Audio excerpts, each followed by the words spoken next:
జ్ఞాపకం చేసుకోండి. మీకు ఏదైనా సందేహాలు ఉన్నా, మీకు ఏదైనా అర్థం కాకపోయినా మళ్ళీ తిరిగి అడగొచ్చు. మీకు ఎట్లాంటి ఇబ్బంది లేదన్న, ఈ వాక్యం ఇలా చెప్తున్నారు కదా, దీని అర్థం ఎట్లాగా, దీని భావం ఎట్లాగా అని మీకు తెలియని ఏదైతే ఉందో మీరు తెలుసుకోవచ్చు, అడగొచ్చు. తెలుసుకొని ముందుకు వెళ్ళటం చాలా మంచిది. ఇప్పుడు డాక్టర్ దగ్గరికి వెళ్ళాం అనుకోండి, జ్వరం చెప్తాం. జ్వరం చెప్తే ఆయన ఏం చేస్తాడు? ఇంజెక్షన్ చేస్తాడు, టాబ్లెట్లు ఇస్తాడు. తీసుకొని వచ్చేస్తాం టాబ్లెట్లని. ఏమడుగుతాం? సార్ ఈ టాబ్లెట్ ఎప్పుడు వేసుకోవాలి, ఏ టైంకి వేసుకోవాలి, ఎట్లా వేసుకోవాలి? అప్పుడే నీకేమవుతుందంటే ఎప్పుడు ఏం చేయాలో అర్థం అవుతుందని అర్థం. దేవునికి స్తోత్రం. అంతేనే కదా. టాబ్లెట్ తీసుకుని వెళ్ళిపోయాలంటే డాక్టర్ ఏమనుకుంటాడు? వీడికి వేసుకోవాలనే ఉద్దేశం లేదనుకుంటే బాగానే అనుకుంటాడు. అది ఏం చేయగలుగుతాడు? ఏం చేయలేడు. అలాగే సందేహాలు, అనుమానాలు ఎవరికి వస్తాయి తెలుసా? వాక్యాన్ని అనుసరించి నడవాలి అనుకునే వాళ్ళకి సందేహాలు వస్తూ ఉంటాయి. ఆ వాక్యంలో మీకు వస్తే మంచిదే, అడగకపోయినా మీకు వస్తే మంచిదే.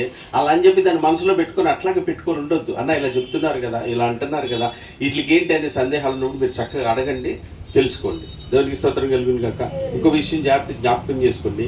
ఈరోజు చాలా మంది ప్రార్థన చేస్తూ చెప్తున్న మాటలు, వింటున్న మాటలు నాకు వినపడుతున్నాయి. ఏంటన్న, ప్రార్థన చేస్తుంటే నాకు వెలుగు కనపడుతుందన్న. ఏం కనపడుతుందంట? Okay right. ఇంకొంతమంది అంటున్నారు, అన్న ప్రార్థన చేస్తే నాకు ఏసే కనపడుతున్నాడు అన్న. ఎట్లా ఉన్నాడు ఏసయ్య? దేవుని వాక్యం చెప్తుంది తెలుసా? మోసపోకుడి దేవుడు ఎక్కిరించబడ్డు. ఒక తెల్ల అంగి వేసుకొని, లాంగ్ హెయిర్ వేసుకొని, మనం ఏంటంటే అలా ఇమాజినేషన్ చేసేసుకున్నాం. ఆ ఊహల్లో మనం ఏసైనా అలాగా పెట్టేసుకున్నాం. దేవుడు అంటే ఏంటంటే ఒక ఇది ఉంది లోపల, వెలుగు కనపడాలి, అలా కనపడాలి అని చెప్పి అలా కనపడుతుంది. కానీ ఇప్పుడు ఎలా కనపడాలి? వాక్యము కనపడాలి నీకు. దేవుడికి స్తోత్రం కలుగును గాక. అప్పుడు నీకు ఏసై కనపడ్డాడని అర్థం. కానీ వాళ్ళు ఏం చెప్తున్నారు? వెలుగు కనపడుతుంది, లాంగ్ హెయిర్ వేసుకుని ఒక ఆయన తెల్లగా మెల్లమెల్లడిపోతుంది. ఏంటి ప్రయోజనం నీకు? ఏంటి ఉపయోగం నీకు? ఏం కలిగింది నీకు? ఏమైనా ఉపయోగం కలిగిందా? వెలుగు కనపడింది, ఏమైనా ఉపయోగం కలిగిందా? లాంగ్ హెయిర్ వేసుకుని ఒక ఆయన కనపడి తెల్లబట్టలేదు, ఏమైనా ఉపయోగం కలిగిందా? ఎందుకంటే ఇవాళ క్రైస్తవం ఎలా ఉందంటే ఒక భ్రమలో ఉండిపోయేటటువంటి పరిస్థితిలో ఉండిపోయారు.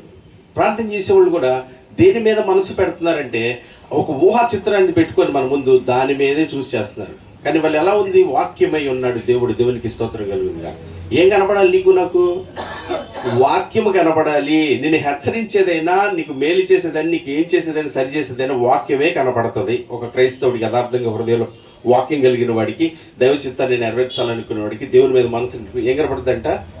వాక్యమే కనపడుద్ది. ఎప్పుడైతే ప్రార్థన చేస్తావో, దేవుని చిత్తానుసారంగా నడవాలని అనుకున్నప్పుడు చెప్పబడిన ప్రతి మాట, సామెతలు 16వ అధ్యాయం 7వ వచనం అని నీకు చక్కగా స్పష్టంగా అది కనపడదు. అమ్మా నాలో ఇంటుందా అనే విషయాన్ని సరిచేసుకొని ఉంటుంది. భ్రమపడిపోయే విషయాల్లో, మోసపోయే విషయాల్లో ఉండకుండా సత్యం అనే వెలుగులో మనం నడుచుకునే వాళ్ళుగా ఉండాలండి, ఉండాలి. ఇవాళ చాలా మంది ఎట్లా ఉన్నారు తెలుసా? బాప్తిజం తీసుకున్నాం, మనం రోజు చర్చికి వస్తున్నాం, మానకుండా మన సహవాసులు సత్యస్వరూపులు అయితే మంగళవారం పెడతారండి, బుధవారం పెడతారండి, శుక్రవారం పెడతారండి, ఆదివారం పెడతారండి. దేనికండి ఇన్నిసార్లు పెట్టేది? దేనికి ఇన్నిసార్లు పెట్టేది? సత్యాన్ని నువ్వు ఇంకెక్కువగా తెలుసుకోవాలని, ఆయన ఆలోచన నువ్వు ఇంకెక్కువగా, ఆయన మనసు ఇంకా నువ్వు ఎక్కువగా తెలుసుకోవాలని పడుతున్న ప్రయాసే. పనులు లేక కాదు, పనులు లేక కాదు. హాయిగా ఇంట్లో కూర్చొని మేము కూడా మా పనులు వదిలేసుకొని, పనులు మానుకొని ఆయన ప్రయాసపడితే తీసుకొచ్చి ఎందుకు తెలుసా? మీకు ఇంకా ఆయన మనస్సును తెలియచేయాలి, ఆయన ఆలోచన తెలియచేయాలి, ఆయన ఉద్దేశాన్ని తెలియచేయాలి, ఆయన ఎలా ఉన్నాడో మీకు తెలియచేసి మీ ఆత్మల దాహాన్ని తీర్చాలనేదే ఆయన. మా గొప్పతనం ఏం కాదండి, ఆయన కృప మీ పైన, మా అందరి దేవునికి స్తోత్రం కలుగును కాక. దాన్ని పానివ్వకుండా వాక్యాన్ని ఏం చేయాలి? జాగ్రత్తగా మనము చదవాలి, చదవాలి, చదవాలి, చదవాలి, చదవాలి, చదవాలి, చదవాలి. అదే ధ్యేయంగా అసలు నువ్వు అక్కడ విన్నప్పుడు నాకు అనిపించింది, పడుకుంటే కూడా ఏం తెలుసా? నీ వాక్యం చదవాలి, నీ వాక్యం చదవాలి, నీ వాక్యం చదువుకోవాలి అని అనిపించింది. ఎవరికైనా పడుకుంటే అనిపిస్తుంది? అనిపిస్తుందా? దేవుడి స్తోత్రం. నాకైతే అలా అనిపిస్తూ ఉంటుంది ఒక్కొక్కసారి. అని చెప్తుంటే పడుకున్నప్పుడు కూడా ఇది అనిపించిందేమో నాకు. లేదు, వాక్యం చదవాలి, వాక్యం చదవాలి, వాక్యం చదవాలి. మీకు అలా అనిపించింది రాబో రోజుల్లో. దేవుడికి స్తోత్రం కలుగునుగా, దేవునికి మహిమ కలుగునుగా. అలా అనిపించింది ఖచ్చితంగా. ఎందుకంటే వాక్యం చదవకపోతే దేవుని యొక్క మనసు ఏంటో నీకు నాకు తెలియదు. దీవెనలు వస్తాయి, ఆశీర్వాదాలు వస్తాయి, స్వస్థలు వస్తాయి, విడుదల వస్తాయి అని వాటి మీద మనసు పెట్టుకున్నటువంటి క్రైస్తవుల నుంచి విడుదల పొంది దేవుని యొక్క ఆలోచన ఏంటో తెలుసుకొని ఆయన వాక్యానుసారంగా నడిచి నిత్య జీవాన్ని చేరాలని దేవుడు ప్రేమించి మన నెలలు చూపుతున్న ప్రతి ఈ భాగ్యాన్ని మనం సద్వినియోగపరుచుకునే వారిగా ఉందాము, మోసపోవద్దండి, బాప్తీసాలు తీసుకున్నాం, ప్రార్థనకి వెళ్తాం మానుకోకుండా మనం అని చెప్పి వాళ్ళు మోసం చేస్తున్నారు. ఒక్క మాట ఇందాక అన్నయ్య అడిగినాడు, ఒక్క మాట చెప్పండి, మేము అబద్ధం ఆడతలేదని వాళ్ళు ఎంతమంది ఉన్నారు ఇక్కడ? నేను అబద్ధం ఆడని బ్రదర్, ప్రాణం పోయినా పర్లేదు అని అనుకుంటాను అని వాళ్ళు ఎంతమంది ఉన్నాం? మీ హృదయాల మీద మనస్సాక్షి మీద, నా మనస్సాక్షి మీద నేను చేసుకొని, మీ మనస్సాక్షి మీద మీరు చేసుకొని దేవుని సన్నిధిలో ఒక్కసారి చూసుకుంటే వాక్య పేర్లలో అర్థమైపోద్ది మనం అంత ఇదిగా ఉన్నాం అనేది. దాని అన్నయ్య చెప్పినట్లుగా మన ముందున్న ప్రతి సమస్య కానీ బలహీనత కానీ మన ముందు వచ్చినప్పుడు మనం ఎంతగా నిలబడుతున్నాము అనేది అర్థమైపోతే నేను అంత పర్సంటేజ్లో ఉన్నానన్న విషయం మనకు చక్కగా అర్థమైంది. ఎవరిని అడగవసరం లేదు.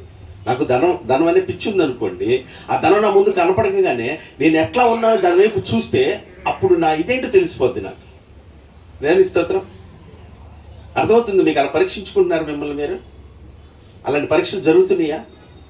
లేకపోతే ఎవరికి లేదని అందరూ అట్లాగే ఉంటున్నారు, మనం కూడా అట్లాగే ఉంటున్నారని చెప్పబడుతున్న మాట సత్యం. నీ ఆత్మీయ జీవితంలో నువ్వు ఎదుగుతూ ఉంటే కనుక నీ బలహీనత ఏది ఉందో అది నీ ముందు నిలబడినప్పుడు దాన్ని చూసినప్పుడు నీకేమనిపిస్తుందో తెలిస్తే నువ్వు అంతగా ఆత్మీయతలో ఉన్నావని అర్థం. ఒకవేళ లేదు, పూర్వస్థితిలోనే ఉన్నట్లుగా ఆ ధనమే లాగి, ఆ శరీరమే లాగి, ఆ క్రియల వైపుగా నువ్వు వెళ్ళిపోతున్నావు అంటే నువ్వు ఎలా ఉన్నావు అంటే మోసంలో నేను ఉన్నావు. సరి చేసుకోవడానికి ఇష్టపడతల్లా. ఇవాళ ఏం చేస్తారు తెలుసా?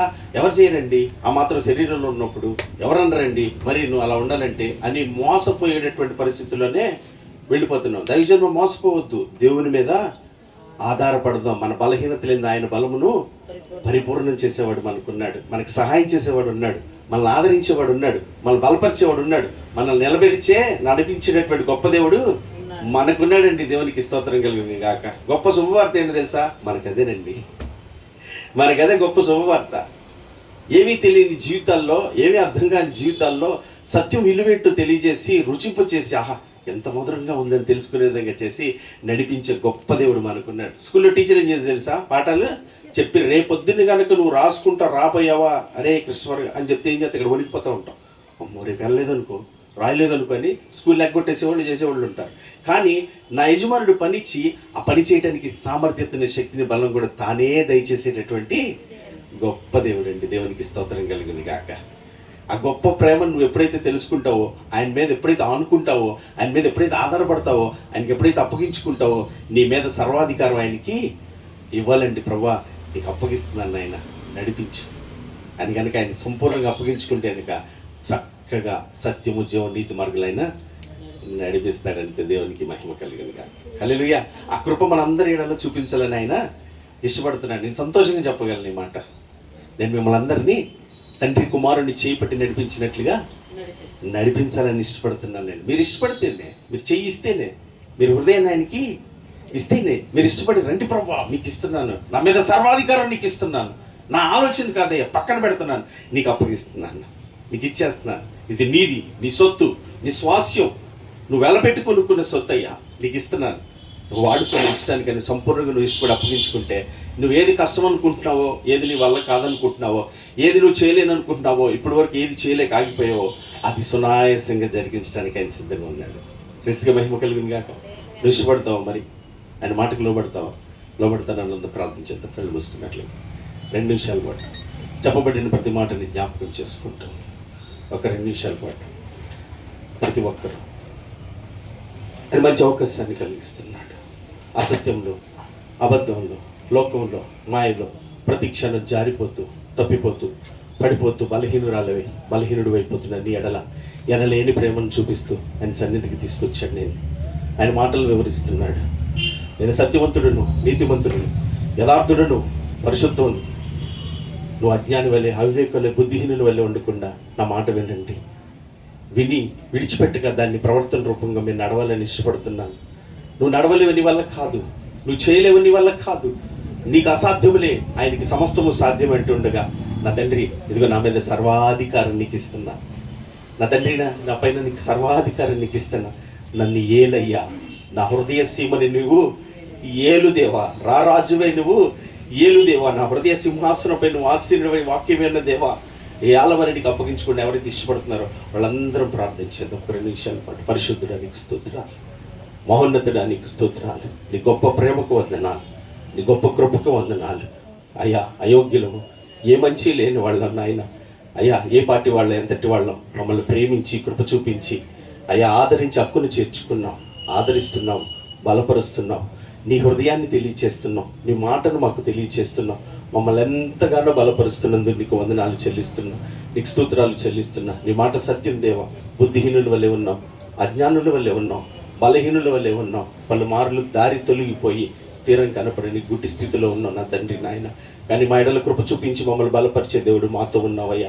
తెలుసుకోలేకపోతున్నానయ్యా, నేను ఆశ్రయించలేకపోతున్నానయ్యా, నీకు అప్పగించుకోలేకపోతున్నానయ్యా, నీ సహాయం అర్థించలేకపోతున్నావయ్యా. చేయగలిగిన దేవుడు నువ్వు ఉన్నావని తెలుసుకోలేని బుద్ధిహీనతలో ఉన్నాను. కానీ ఈరోజు నీ ప్రేమను బట్టి నీకు అప్పగించుకుంటున్నాను దేవా. కనికరించు.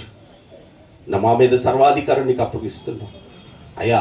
నువ్వు నడిపించండి, సత్యము జీవం నీతి మార్గం మంది మమ్మల్ని నడిపించండి అయ్యా. కుడి చేరి వచ్చిన ప్రతి బిడ్డని నీ పాదాలు చెంత పెడుతున్నా. Lord help me lord. అయ్యా సహాయము చేయమని అర్థిస్తున్నా, సహాయము చేయమని అర్థిస్తున్నాను. గత దినాల్లో ఏ ఏ విషయాల్లో సత్యం అనుసరించి నడవలేకపోయామో, ఏ ఏ విషయాల్లో బలహీనలో కృంగిపోయామో, ఏ ఏ పరిస్థితుల్లో నీ మాటను తృణీకరించామో, నీ వాక్యాన్ని చదవకుండా నిర్లక్ష్యపరిచిన తండ్రి నాయన, నేనెంత బాధ పెట్టామో తెలుసుకునే జ్ఞానం మాకు దయచేయండి తండ్రి. నీ ఉంటే చాలయ్యా, నీ ఉంటే చాలయ్యా. కనికరం చూపించే దేవుడు నువ్వు ఉంటే మాకు చాలయ్యా. స్థితిగతులు పరిస్థితులు ఎలాగున్నా, మనుషులు ఎలాగున్నా, లోకం ఎలా ఉన్నా, మారని మార్పు లేని నీ ప్రేమ విడిచిపెట్టకుండా మమ్మల్ని నడిపించే నీ ప్రేమ ఉంటే చాలయ్యా. అయ్యా నీకు వందనాలు, నీకు అప్పగించుకుంటున్నావు యేసయ్యా. మమ్మల్ని బలపరచండి యేసయ్యా.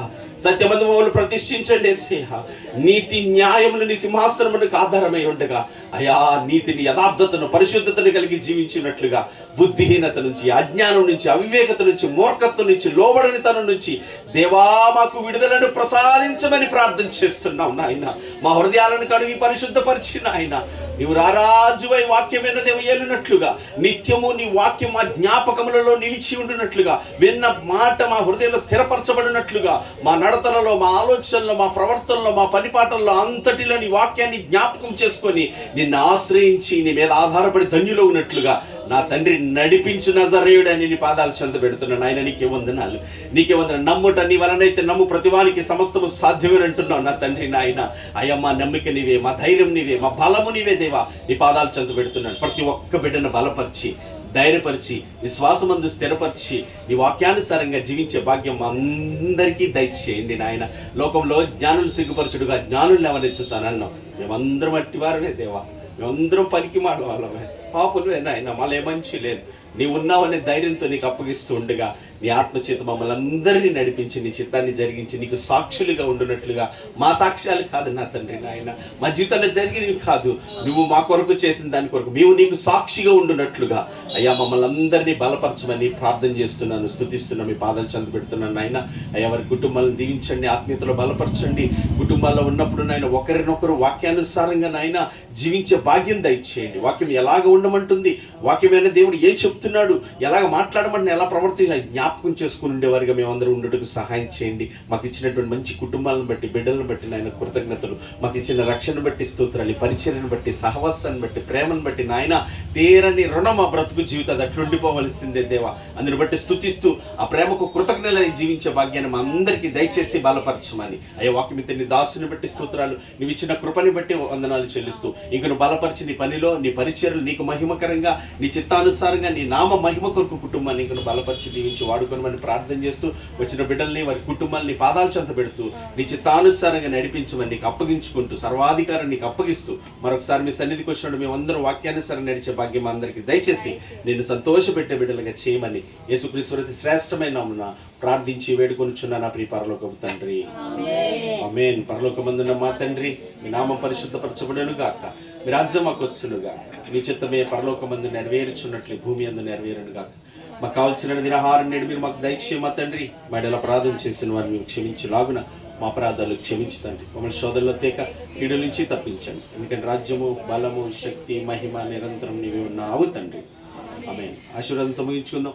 సర్వ సృష్టికర్త అయిన మన తండ్రి అయిన దేవుని ప్రేమయు, సర్వమానవాళి రక్షకుడైన మన ప్రభువైన యేసుక్రీస్తు వరకు కృపయు, మనల్ని ఆదరించి బలపరిచి మన ఇందు తండ్రి చిత్తమును జరిగించే పరిశుద్ధాత్మని యొక్క నేను సహవాసము, సన్నిధి, సహాయం కూడి ఉన్నవనుకును వాక్యమిత్తిన సేవకునికి ప్రార్థించిన బిడ్డలకి, ప్రాంత ప్రజలకు, సకల జనులకు, సకల పరిశుద్ధులందరికీ సదా తోడుగుండి ఆయన ఆత్మచిత్తని పైన చిత్తమే జరిగించును గాక. ఆమేన్. కృప మీ అందరికీ తోడే ఉండును గాక. నిశ్చయంగా మిమ్మల్ని అందరినీ ఆయన బలపరిచి ఆయన వాక్యమును నెరవేర్చినట్లు ఆయన సహాయం చేయను గాక. మా గాడ్ బ్లెస్ యు. దేవుడు మిమ్మల్ని అందరినీ దీవించును గాక.